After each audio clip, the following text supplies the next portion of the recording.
오늘 우리에게 주시는 하나님의 말씀 마태복음 23장 29절부터 39절까지 말씀입니다. 마태복음 23장 29절부터 39절까지 말씀. 이제 봉독하겠습니다. 하나님의 말씀 경청하십시오. 율법학자들과 바리새파 사람들아, 위선자들아, 너희에게 화가 있다.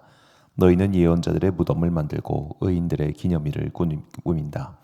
그러면서 우리가 조상의 시대에 살았더라면 예언자들을 피 흘리게 하는 일에 가담하지 않았을 것이다 하고 말하기 때문이다.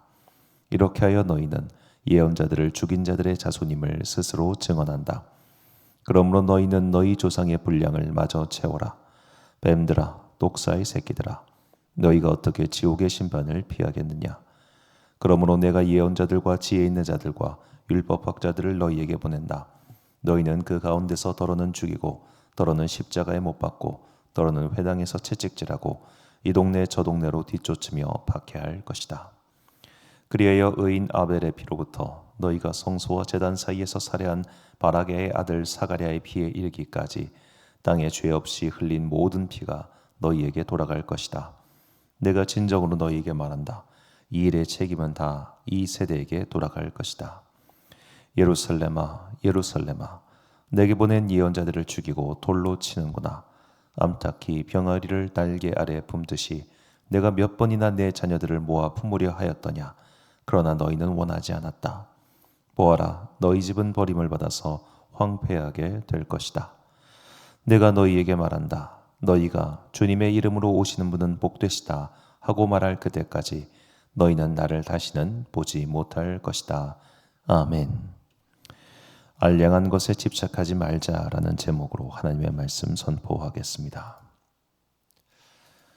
저는 옛날 이야기를 하는 걸 좋아합니다. 과거의 이야기, 역사의 이야기를 하는 걸 굉장히 좋아합니다. 공부하는 것도 좋아하고요. 그 이유는 오늘을 바로 살기 위해서입니다.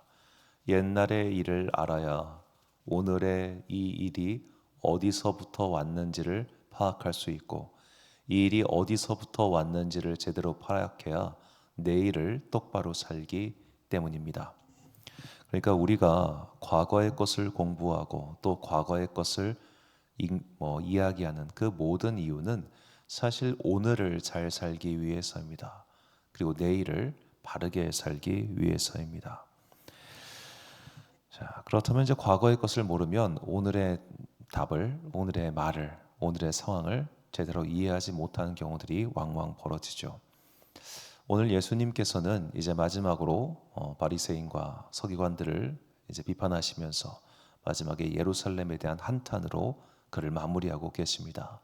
예수님의 이 한탄을 우리가 알기 위해서는 꼭 알아야 될 것이 과거의 이 신구약 중간사라고 하는 말라기와 마태복음 사이의 역사를 알아야 합니다. 너무 세세하게 알 필요까지는 없지만 적어도 그 당시 시대적 분위기가 어떤 분위기였는가 정도는 알고 있으면 예수님의 발언을 이해하는 데 큰 도움이 될 것입니다. 자, 이제 구약 성경에는 딱 페르시아 제국까지만 나오죠. 헬라 제국에 대한 언급이 다니엘서에 잠깐 등장하긴 합니다만 이제 아직 헬라 제국이 본격적으로 그들을 다스렸던 시기의 이야기는 이 신구약 중간사 시대입니다. 자, 페르시아 제국이 알렉산더에 의해 패망하고 그 자리를 헬라 제국이 채웠습니다. 그런데 헬라 제국은 페르시아 제국이 각 자기 이제 복속한 나라들에게 종교의 자유를 준 것과 달리 헬라 제국은 종교의 자유를 주지 않았습니다. 그러니까 기본적으로 페르시아 제국은 굳이 구분하자면 아시아 제국인 거고 헬라 제국은 유럽의 제국인 거예요. 그러니까 팔레스타인과 페르시아는 어떻게 보면 서로 소통할 수 있는 무언가 최소한의 끈이 있었지만 헬라 제국은 아니었던 겁니다. 헬라 제국이 볼 때 유대교의 종교는 그저 야만인들의 종교에 불과했죠. 아직도 짐승인을 잘라가지고 피나 바치고 있는 괴이한 집단에 불과했던 겁니다. 그렇기 때문에 더더군다나 예루살렘 성전을 모독하고 그렇게 그들을 이제 압박하는, 특히 이제 종교적 행태를 압박하는 그런 정책을 취해왔죠. 이게 눌리고 눌리다가 결국 빵 터져버려 가지고 마카비 혁명이라 불리는 그 독립운동이 벌어지게 됩니다. 유대 독립운동이라고도 말을 하는데, 그렇게 해서 만들어진 왕조가 하스몬 왕가라고 하는 이제 유대인들이 세운 마지막 독립 왕가입니다. 자, 그런데 이 하스몬 왕가가 그렇게 오래 가지를 못해요. 100몇 년 정도밖에 가지 못했는데, 그렇게 짧은 기간 동안만 하스몬 왕가가 존속할 수 있었던 이유는, 첫 번째로는 이제 로마 공화정, 그러니까 로마 공화정의 그 영토가 그쪽까지 넓어졌기 때문이며, 더 중요한 이유는 얘네들은 사실 내부 분열로 망했습니다. 그러니까 로마 공화정의 그 당시 폼페이우스 장군을 예루살렘으로 끌어들인 사람들이 바로 유대인들이에요. 그러니까 상대방 정적 제거하겠다고 외부의 적을 끌어다가 결국 같이 망한 겁니다. 그러니까 굉장히 어리석은 말년의 선택을 하죠. 자, 이렇게 해서 이제 팔레스타인 땅은 로마 제국의 로마의 손에 떨어지게 됩니다. 그런데 로마 입장에서 봤을 때 이 팔레스타인 땅은 굉장히 전략적으로는 중요하지만 경제적으로는 큰 가치가 없었습니다. 전략적 가치라고 하는 것은 이 로마 입장에서는 이제 이집트는, 특히 북아프리카 일대는 더 이상 없어서는 안 될 땅이었습니다. 거기서 나오는 식량으로 이탈리아 본토 사람들이 먹고 살았기 때문이죠. 우리가 세계 지도를 보시면 아시겠지만 이 아프리카 지역으로 육로를 통해 갈 수 있는 방법은 거기밖에 없어요. 이스라엘을 꼭 통과해야 됩니다. 그러니까 거기만 틀어막으면 이제 로마 입장에서는 육로는 끝난 거잖아요. 육로는 끝난 거니까 거기가 전략적으로 굉장히 중요한 요충지였던 셈이죠. 그런데 거기를 그냥 로마의 직할령으로 다스리려고 하니까, 총독을 파견하는 이 현지인들의 반발이 워낙 센 거예요. 얘네들이 워낙 독하고 말도 안 듣고 그래요. 그래가지고 거기에 자기들 입장에서 그 길 통치하기 쉽고, 그리고 그쪽 현지인들도 얘 정도면 우리가 통치자로 받아줄 만해 라고 하는 인물을 찾았는데, 그 인물이 그 유명한 헤롯 대왕이었던 겁니다. 자, 헤롯 대왕은 에돔 사람입니다. 그러니까 유대인들이 봤을 때 이방 족속이긴 하지만 그의 부인이 하스몬 왕가 사람이었습니다. 그러니까 나름 제종 우리 사위니까 이런 느낌인 거고, 또 로마 제국 입장에서 봤을 때는 그 당시 이제 아마도 카이사르, 그러니까 카이사르와 연이 있었다고 그렇게 말하는 사람도 있는데, 여하튼 로마 당국의 어떤 권력자들과 이 사람이 나름 끈이 있었던 거예요. 그러니까 로마 제국 입장에서도 믿을만하고, 유대인들도 완전히 100% 환영하는 건 아니지만 그래도 우리의 이야기를 좀 들어줄 수 있는 그런 사람. 그러니까 서로 이게 이해관계가 맞았던 겁니다. 그래서 이제 헤롯 대왕이 팔레스타인 땅을 다스리기 시작합니다. 자, 이 헤롯 대왕이 팔레스타인을 다스릴 때 그 과연 예루살렘은 어떤 도시였을까요? 이 예루살렘이라는 도시는 유대인들을 위한 종교 도시였지 경제적 가치가 있는 도시는 아니었습니다. 이미 경제적으로 물류가 거기서 왔다 갔다 하기에는 지형도 너무 좋지 않았고요. 그저 성전이 있다는 상징적 의미 외에는 그 도시는 별 의미 있는 도시가 아니었습니다. 그 당시에 가장 경제적으로 중요한 도시는 어디였냐면 가이사랴였어요. 그 가이사랴, 이 카이사르라고 하는 황제의 이름을 따서 지은 도시였기 때문에 아무 도시에게나 이 가이사랴라는 이름을 부여하지 않았습니다. 잘 만들어진, 기능이 충실한 그런 도시에만 이 가이사랴라고 하는 이름을 부여했죠. 즉 가이사랴가 사실 경제적인 중심지였던 겁니다. 예루살렘은 그저 그 유대인들이 과거의 향수를 자극하고, 그리고 그들을 달래기 위한 성전이 덩하니 있는 딱 그 정도 종교 도시, 그 이상도 그 이하도 아니었던 셈이죠. 자, 그 종교 도시의 얄량한 권력을 얻기 위해서 사두개인과 바리새인들이 그렇게 치고받고 싸웠던 겁니다. 그 당시 로마의 관점에서만 봐도 팔레스타인 땅은 시골 땅입니다. 전략적으로는 가치가 있지만 경제적으로는 가치가 없는, 지리적 가치 빼고는 아무런 의미가 없는, 그래서 로마가 예루살렘을 멸망시킨 다음에 그 도시를 재건하지 않은 겁니다. 그 도시는 수백 년 동안 재건되지 않다가 나중에 이제 기독교 국교화되고 나서 순례를 왔다 갔다 하기 시작하면서 그때부터 조금씩 마을이 만들어져요. 도시로서 기능은 나중에 십자군 전쟁 가서야 이루어집니다. 이슬람 애들이 사실 다 지금껏 세운 거예요. 그 정도로 큰 가치가 없는 땅이었습니다. 로마는 자기네들이 무너뜨려도 전략적 경제적 가치가 있으면 다시 재건을 시키거든요. 예루살렘은 유대인들에게나 의미 있는 땅이었지 남들이 볼 땐 쓸데없는 땅이었다는 겁니다. 자, 그렇게 남들이 볼 때 쓸데없는 것, 누군가가 볼 때 객관적으로 봐도 별 가치 없는 것에 목숨을 걸고 그들은 서로 이전투구를 하며 싸웠다는 거예요. 이게 얼마나 한심한 모습입니까? 그래서 예수님께서 이렇게 말씀하시는 겁니다. 본문 37절과 38절 말씀 보니까 예루살렘아 예루살렘아 선지자들을 죽이고 내게 파송된 자들을 돌로 치는 자여 암탉히 그 새끼를 날개 아래 모음같이 내가 내 자녀를 모려 한 일이 몇 번이더냐. 그러나 너희가 원하지 아니하였도다. 보라 너희 집이 황폐하여 버려진 바 되리라. 아멘. 자, 이 말씀은 예루살렘으로 상징하는 어떤 종교 지도자 혹은 선지자들의 후예를 자처하는 자들, 유대교인들의 총칙, 이런 걸 총체적으로 가리키는 말이기도 합니다.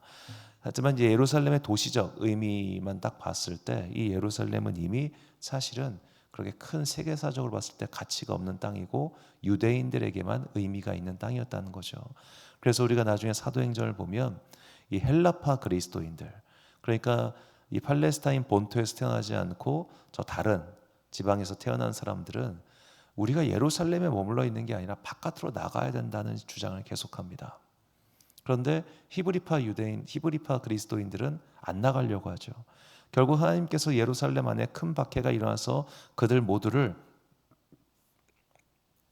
보내기 전까지는 그들이 잘 움직이질 않습니다.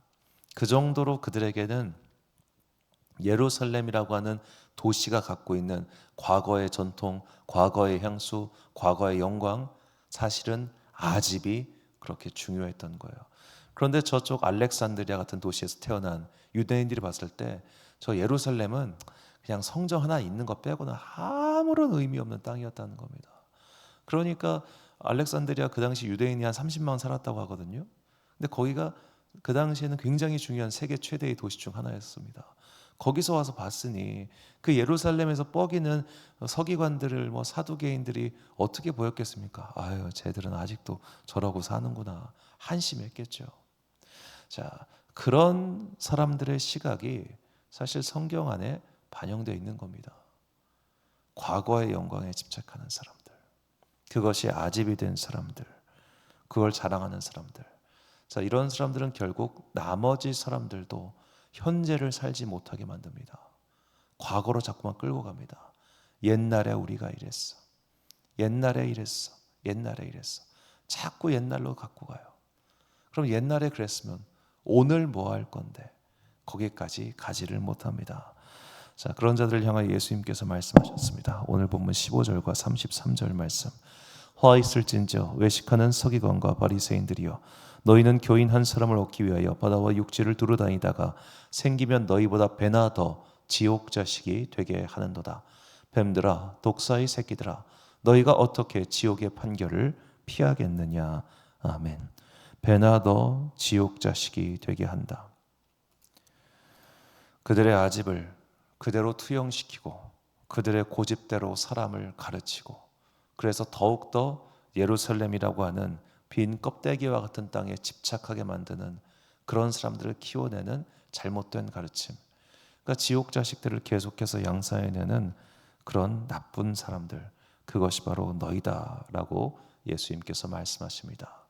자, 이제 우리도 이런 예수님의 가르침의 진리를 깨닫고 스스로를 돌아봐야 됩니다.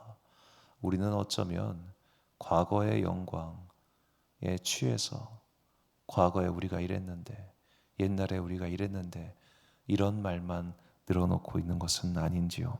디도서 3장 9절과 10절 말씀입니다.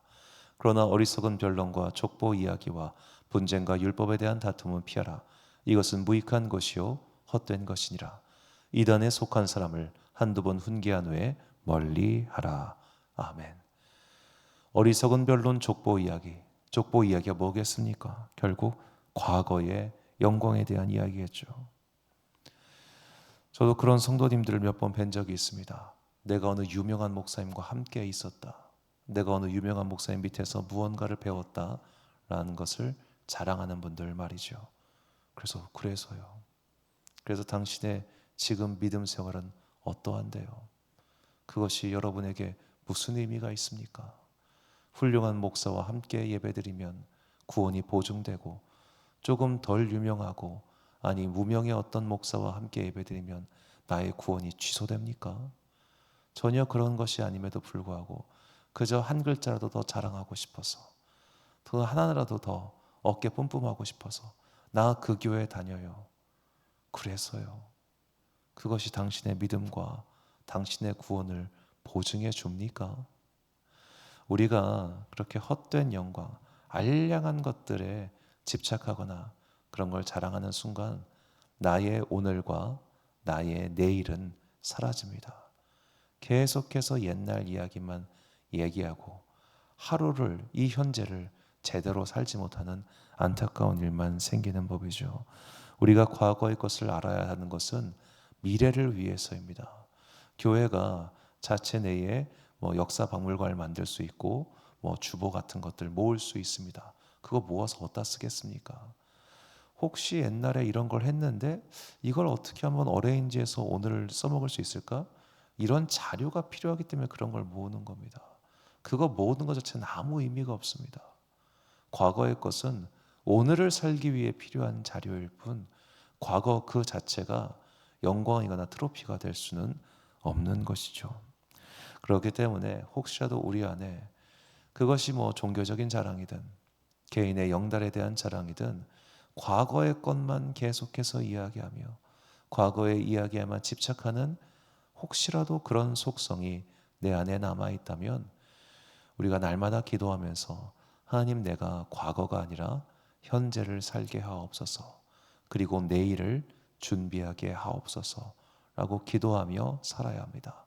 과거는 이미 지나간 것입니다. 과거는 어디까지나 오늘 내가 어쩌다가 여기까지 왔지 이걸 알려주기 위한 자료일 뿐 그 이상이 될 수도 없고 되어서도 안 되는 것이죠. 과거를 딛고 오늘을 살고 그리고 내일을 준비하는 사람들, 그것이 하나님께서 우리를 부르신 이유이며 하나님께서 우리에게 원하시는 우리가 살아가는 방식입니다. 사도 바울의 말씀, 결단의 말씀으로 함께 봉독합니다. 갈라디아서 5장 25절과 26절 말씀. 만일 우리가 성령으로 살면 또한 성령으로 행할지니 헛된 영광을 구하여 서로 노엽게 하거나 서로 투기하지 말지니라. 아멘. 사랑하는 지혜 빛 광성교회 성도 여러분, 그리고 이 새벽 함께 깨우고 계신 귀한 주님의 자녀 여러분, 과거의 것은 헛된 영광에 불과합니다. 그것은 어디까지나 오늘 나의 좌표를 확인하기 위한 절차일 뿐 그 이상이 될 수 없음을 잊지 마시고 과거가 아닌 오늘을 살아갑시다. 그리고 내일을 준비합시다. 과거의 것들은 오늘을 살기 위한 도구일 뿐 그 이상이 될 수 없음을 잊지 마시고, 혹시라도 아직도 남아있는 내 안에 과거에 대한 향수, 그리움, 이런 것들을 모두 성령의 불로 맑게 태우고 오늘을 제대로 사는 그런 여러분과 제가 되시기를 주의 이름으로 축원합니다. 기도하겠습니다. 사랑과 은혜가 충만하신 아버지 하나님, 우리는 오늘을 살고 내일을 준비해야 하는데 자꾸만 과거에 대한 영광이 우리의 발목을 잡을 때가 많습니다. 과거에 대한 이야기에 빠져서 오늘을 제대로 살지 못하는 경우가 참 많이 있습니다. 세월이 지나갈수록 우리는 더욱더 과거를 그리워하게 될 것 같습니다. 젊었던 그때, 가능성이 많았던 그때, 아직은 힘이 많고 꿈이 많았던 그때, 그러나 이제 그런 가능성은 저물었고 힘은 사라졌고 아름다움도 사라진 지금을 보며 옛날이 좋았지라고 그렇게 주워거리는 주님, 우리가 그런 삶에서 벗어나게 하여 주옵소서. 아무리 과거를 주워거린들 오늘이 바뀌지 않기 때문에 과거는 그저 내가 살아온 삶의 궤적으로 남겨두고 오늘을 제대로 살고 내일을 준비하는 현명한 그리스도인들 되게 하여 주옵소서. 과거의 헛된 영광에 아직도 사로잡혀 있다면 성령님께서 우리 마음을 깨우쳐 주시고 오늘을 제대로 살기 위한 믿음의 힘을 우리에게 더해 주옵소서. 날씨가 갑자기 추워진 요즘입니다. 주님께서 새벽과 저녁으로 불어오는 차가운 바람 가운데 성령의 두루마기를 당신의 자녀들에게 입혀주시고 특별히 연로하신 성도님들 기억하여 주사 그들이 추위에 떨지 아니하도록 눈동자와 같이 지켜 주옵소서. 한 주의 시작인 월요일입니다. 오늘도 각자의 삶의 자리에서 열심히 살아가는 당신의 자녀들에게 복을 내려주시고 저녁에 함께 모여 단일 기도에 참여할 때 이 기도의 시간을 통하여 우리 가운데 성령의 뜨거운 은혜가 임하기를 간절히 소망하오며 이 모든 말씀 우리 구주 예수 그리스도의 이름으로 기도드립니다. 아멘. 오늘의 기도 제목입니다. 과거의 영광을 잊지 못하는 사람이 있다면 그분을 위해 기도합시다. 헛된 자기 자랑과 과거의 일에 빠지지 않도록 오늘을 살며 미래를 향해 전진할 수 있도록 깨우쳐달라고 기도하겠습니다. 오늘 주신 기도의 제목 가지고 기도와 묵상에 힘쓰는 하루 되시길 바랍니다. 기도하겠습니다.